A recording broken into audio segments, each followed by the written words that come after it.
So let's talk a little bit about the win. A lot went on that weekend. Rain. You had Saturday was a complete weather disaster.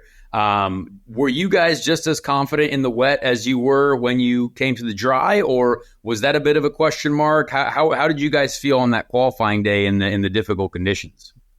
Actually, I felt a little bit more confident in the wet than I did in the dry. Oh, nice. But I was looking forward to the dry. I made some good adjustments overnight, but it really wasn't apparent to me how good we were in the dry till the race, till it sort of all cycled out and we're 1, 2, 3, and I'm like, okay. And we just, I could see Palou, the gap behind just open up. So I was like, we got the best cars today. But yeah, in the wet, I enjoy the wet a lot. So I was looking forward to a fully wet session, but then it was wet and drying. So it's always a tough condition, that one. It's a tough condition, but you've got to absolutely make the most of every single lap as it changes and pick your time correctly for when you're going to put on your set of new wets for one lap, literally, because then they melt it off. Yeah, it was very interesting to see. I enjoy watching a good wet session. I love the wet as well, but to see you guys and to see everyone have to work through that, I think is really fascinating. And to see whose cars are better at what time is really interesting as well. Obviously, Ganassi ended up on pole, and Colton was very fast. But yeah, when it came to turn one, when you're looking at turn one and you see the activities that took place in turn one, with Joseph hitting Colton, with Marcus Armstrong hitting Linus, I mean, what were you thinking at that point? Did you have a great view of that? Did you think oh my gosh, this is I can't believe this just happened? You don't often see the pole sitter get taken out by his teammate row 2. Usually the chaos happens probably mid pack. But what did you think when you saw that went on? Yeah, I saw. Obviously didn't see how it happened, but I saw a lot of smoke and multiple cars sort of spinning and so on, and I just missed Linus. And that was somewhat I knew there were two young guys at the front. I'm like, okay, something happened here. They were battling for to have the lead out of turn one, and so that was it's crazy actually, because that is 3 races in a row where turn one there's been a crash. 3 races in a row. A lot of yellows this year, a lot of aggressive driving, a lot of it's interesting that's been the case. So you'd have to say that we're probably going to get through lap 1 at Laguna without a yellow. We should. There's just been so many. Yeah. Why is that though? Do you think this year? We've heard you on the radio talk about the stewardship. We've seen some steward comments, and I love your radio messages, but. Is it just because of how difficult it has become to overtake cars at certain tracks? Has it become because I also see at Indy, on the restarts at the 500, people are willing to literally crash to potentially make a move.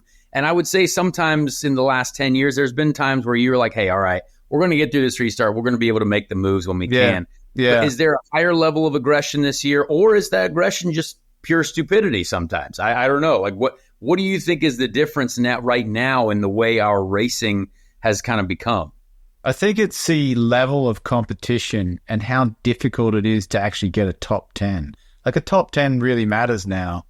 That's actually good points. If you can be really finishing almost in the first half of the field that's a good deal if you are a rookie or you are driving for a team that's not Penske, Ganassi, or Andretti, or McLaren. If you're one of those other teams that don't have the massive budgets, you're fighting for those sort of top 10 positions. So it's tough. There's not a bad driver in the field. They're all good. So it is hard to get positions. It's not because it's hard to pass. It's because the level is so high. Everyone's executing and everyone's fast.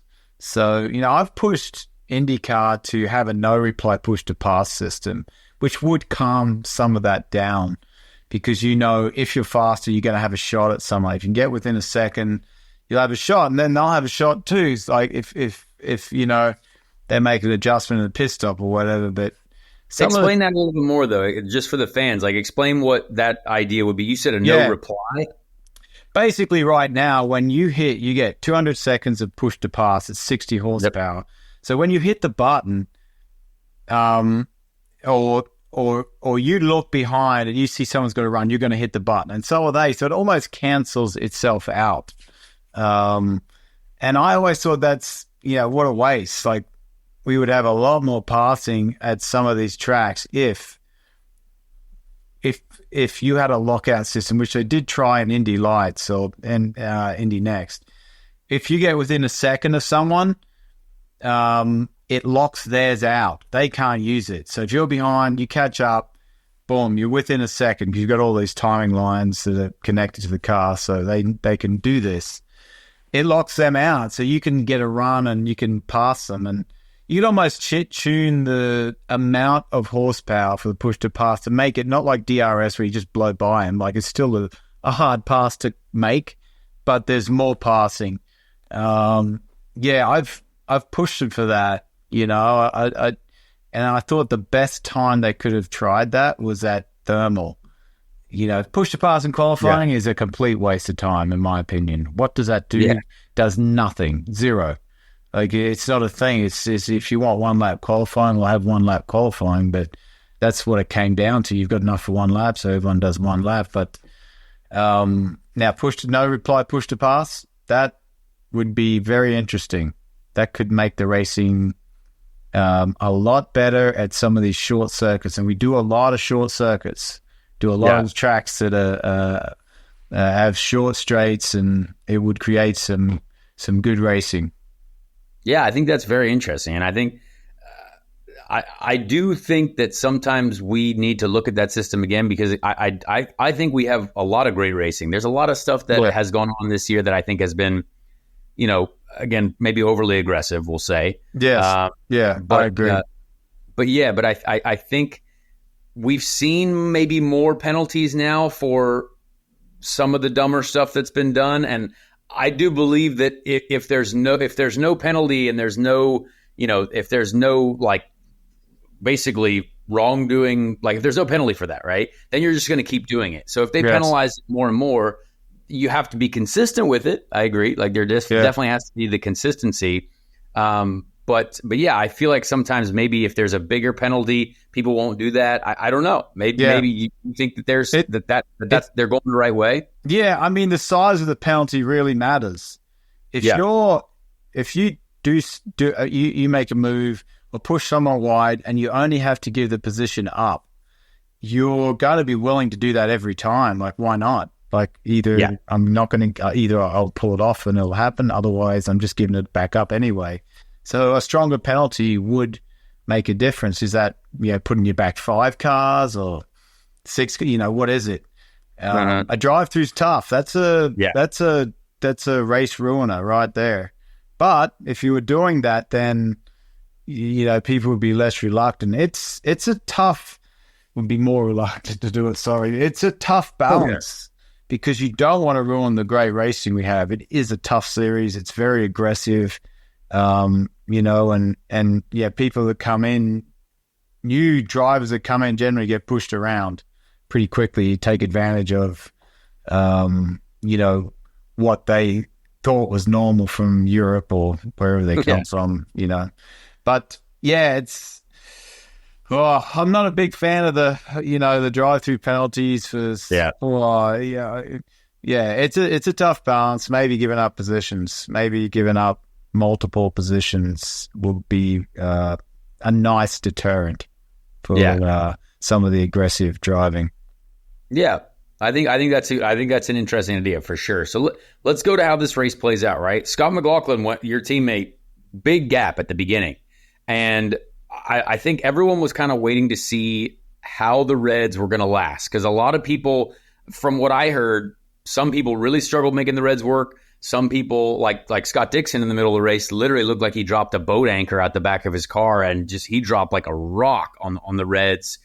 Were you guys trying to, like, not worried about Scott pulling away a lot? You guys were kind of comfortable with your strategy, or when you got on the Reds, were you a little bit concerned with how everything was going?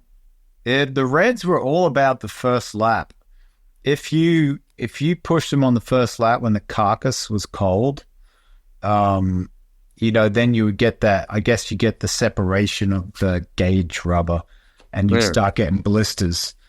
I'm not sure of the exact science, but that's what I think happens. So if you could bring them up to temperature over 2 or 3 laps nicely without sliding them much, putting a lot of energy into them on those long loading corners, you weren't going to get the blisters. And that, I was aware of that. So I was very gentle as I could be, as fast as I could be whilst doing that, not slipping them. And I knew after that you're fine. You could do a full stint on them, push them pretty hard.